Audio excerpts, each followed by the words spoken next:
very special final speaker this evening, Ryan, our youth volunteer, youth ambassador. Ryan is a Year 9 high school student at Sydney Boys High and has recently joined Animal Liberation in a voluntary capacity as our first youth ambassador. Ryan and his fellow students are part of the People and Animal Welfare Society, PAWS, initiated by our very own Hazel Stevens.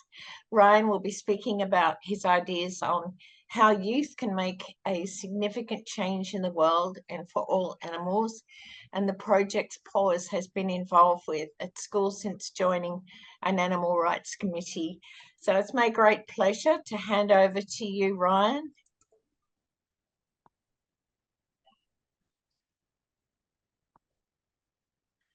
Are you with us, Ryan? I did let you in a couple of times. Just see if you're still here. No, I can't see his name.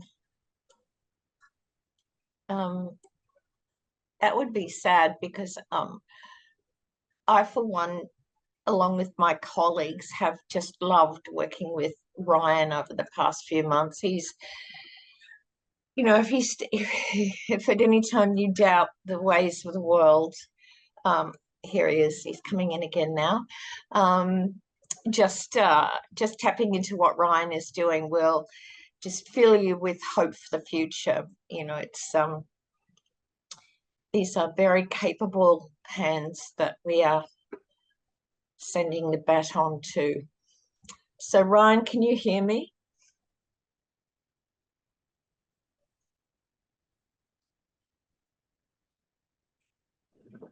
Hello, can you guys hear me? Yes. Hi, Ryan. How are you? I'm great. Is it like a bit muffled or anything, or A little bit. is it a bit better now? Yes. Yes. Yeah. Yes, I it can't is. seem to turn my camera on. And that doesn't seem to work right now, but Don't worry. We're all under various technical cumbersome. So it'd be a shame. I was looking forward to seeing you, but it's wonderful that you can join us tonight, Ryan, to share.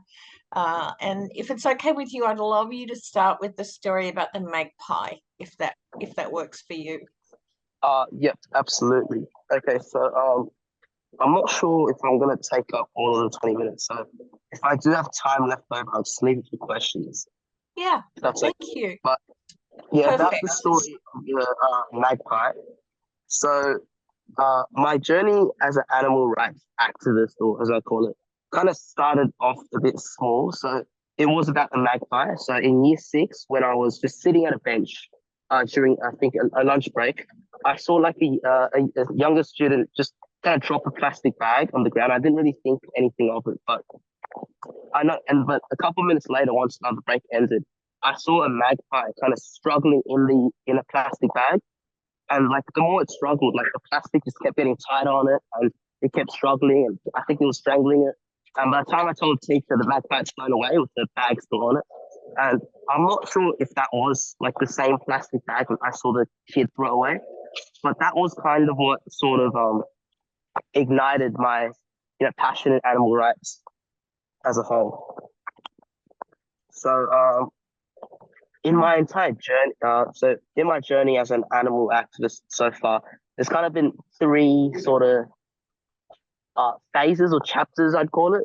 So I'll just talk about the first one for right now, which is just during primary school, and that obviously first involves the magpie story, and also after seeing this magpie, I became interested in animal rights and how animals are affected by our actions.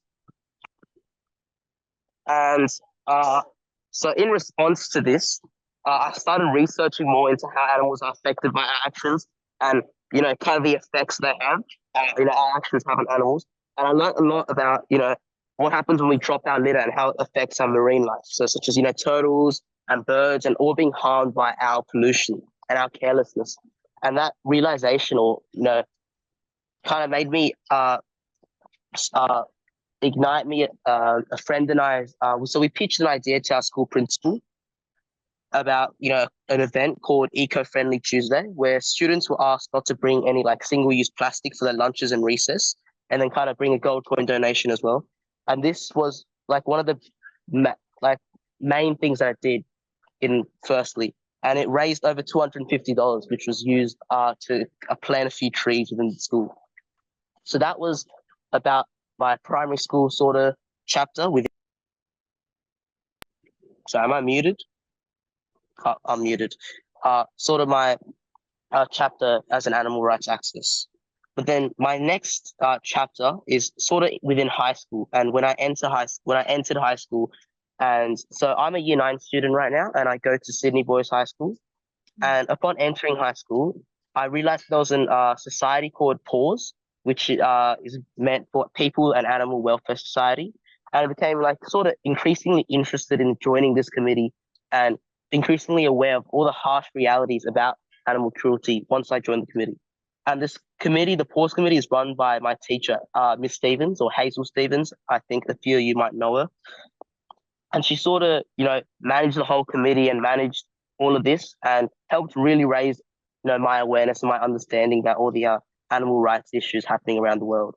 So a few of the issues that we talked about, or actually I'll talk about our goals firstly. One of the committee's primary goals was firstly to raise awareness around, these issues, within the youth, and also try and end these issues by signing petitions and sending letters to like members of parliament, which are, we still do in animal liberation. But over this past 2 years, the PAWS committee has been involved in like a lot of various campaigns, and a few of our initiatives were pushing for ban of gas chambers used to like slaughter pigs, which is a really outdated and inhumane method that causes a lot of suffering. And we also supported the banning of live sheep export.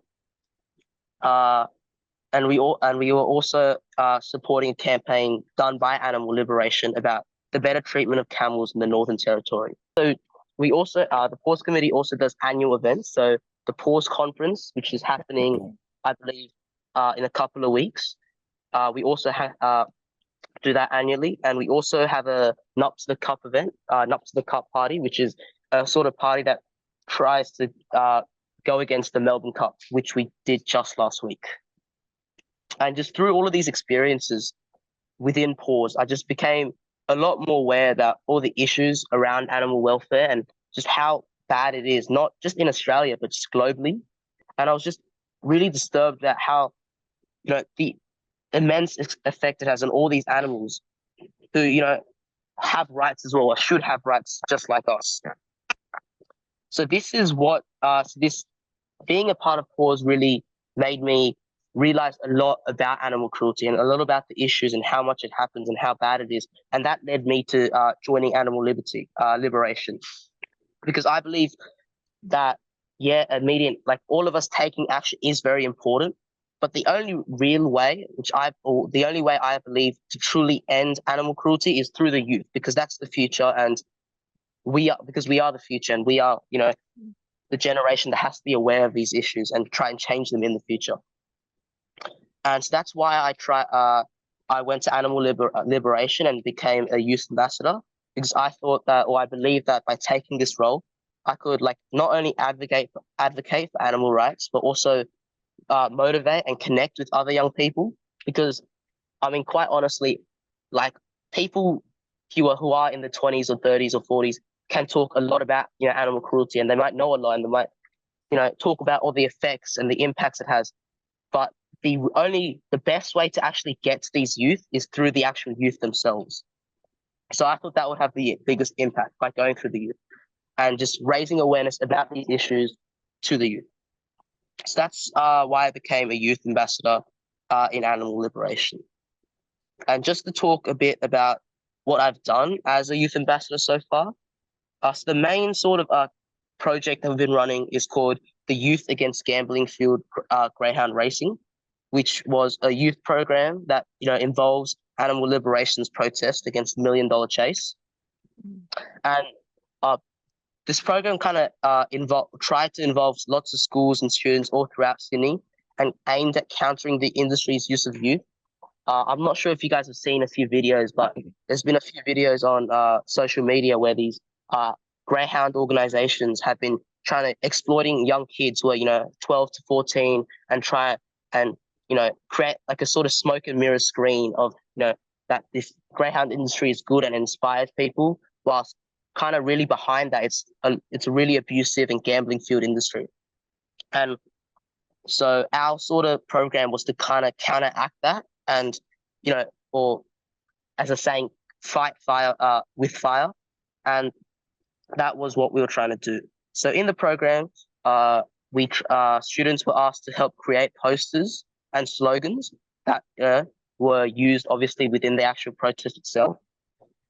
But it was something that I know a lot of people really tried hard and really put a bit of lots of effort in, especially Linda, Cara, Lisa, and Alex, who really helped me along the way in kind of creating this program. But just to end my talk off, so that was basically my third chapter as an animal rights activist, my sort of journey within animal liberation. And I just want to finish my talk off about how important it is to actually make the youth aware about these issues that happen, to animals all around the world, not just in Australia, but all around the world, and how they're fueled by not only our ignorance, but also, the money that we pay. I know for greyhounds that the $1 million chase, the prize money is funded by our taxpayers' money. So the government is consistently funding all of these issues, and they, kind of refuse to look at these issues and see them for what they are. And I just want to try and connect to the youth about how devastating these issues are and how terrible they are and how much better we can do. And if we can influence these youth, we might actually be able to create a change. Yeah, that's about it from me. Ryan, we could not have possibly found a better youth ambassador than you. We've had young people volunteering over the years, but you shone like a golden beam. You are an exceptional person, and I, for one, will be voting for you as Prime Minister in the years ahead. I think that your talents, your passion, your initiative, your knowledge, your intelligence, all in themselves to being a voice that everyone should hear. And you've done us proud, Ryan, you really have.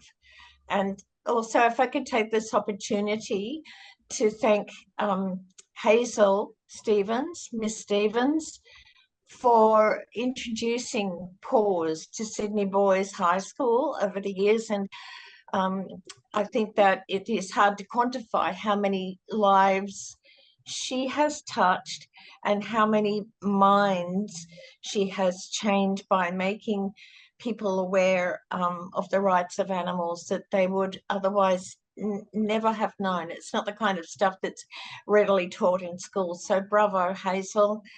And again, Ryan, thank you so much. And I look forward to seeing your article in our magazine shortly. And thanks. It's been absolutely fantastic working with you this year. You've just come up trumps.